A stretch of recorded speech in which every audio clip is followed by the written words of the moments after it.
Your test is tomorrow, 3.1 to 3.4. Could be anything. It could be both, free response, multiple choice.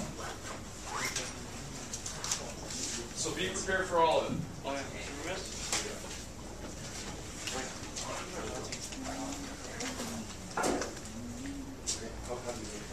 I would hope so.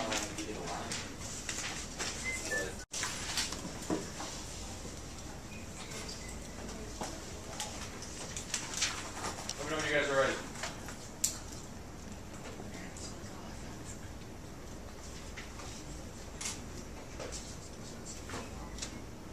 Yes? All right, here's 13, 14.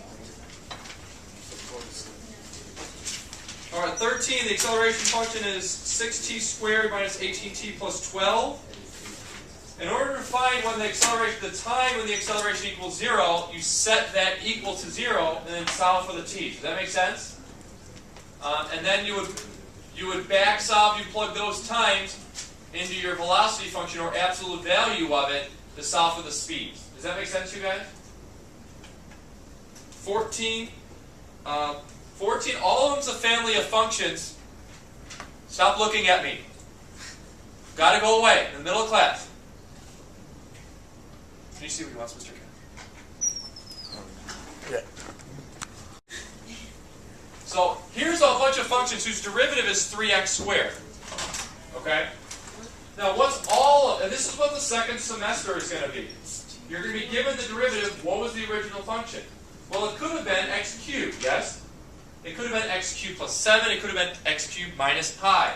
It could have been any of those functions. In general, it's the x cubed plus c, or a cubic family with just that first thing without any more x's. Okay? Does that make sense, you guys? You left this guy. Oh my gosh, you better hurry up. So that's the only thing you can do. And if you're given a point, if you're given a derivative and a point, with that, then you can solve for the exact function. Because as soon as you realize it's x cubed plus c, then you can plug in that point to solve for the c. Does that make sense, you guys? If you know the family of functions is x cubed plus c, and then you're given it goes to the point 0, 4, well then you can plug in that x and the y value and then solve for the c with it. And that's what you're going to be doing second semester. Does that make sense? Or no? Okay. Okay, here's 16. A, 190 feet per second. B is 2 seconds. C is 8 seconds and 0 feet per second is the velocity. D, 11 seconds. It was falling 90 feet per second.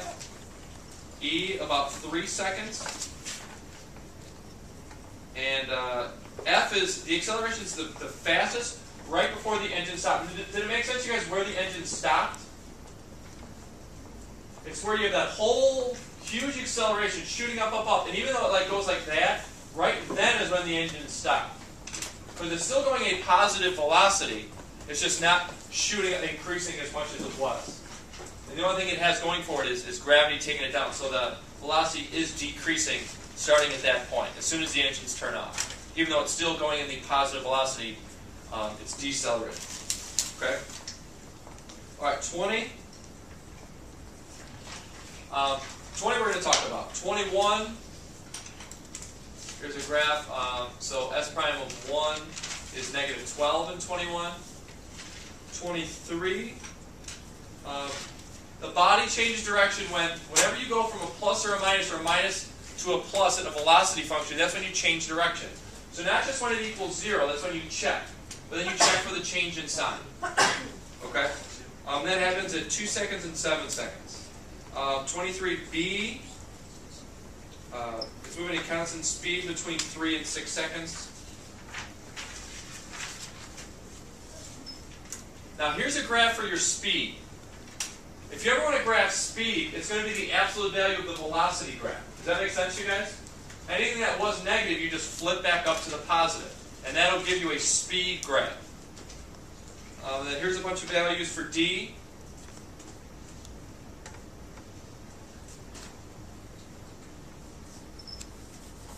And if you're given that graph and you wanted the if it's a velocity function and you're given a graph and you want the acceleration, you just find the slope. These are all line segments.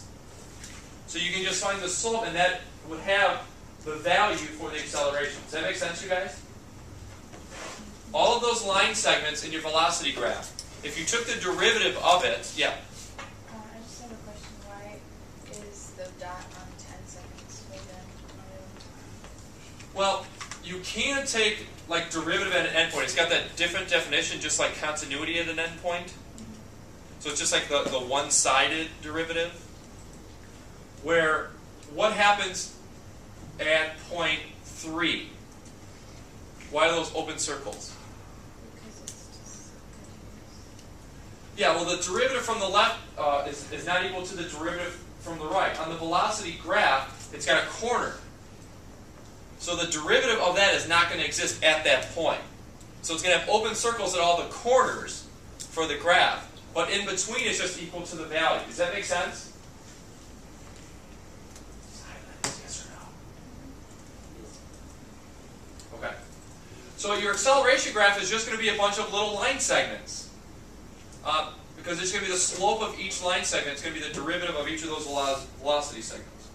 Okay? So here's 24.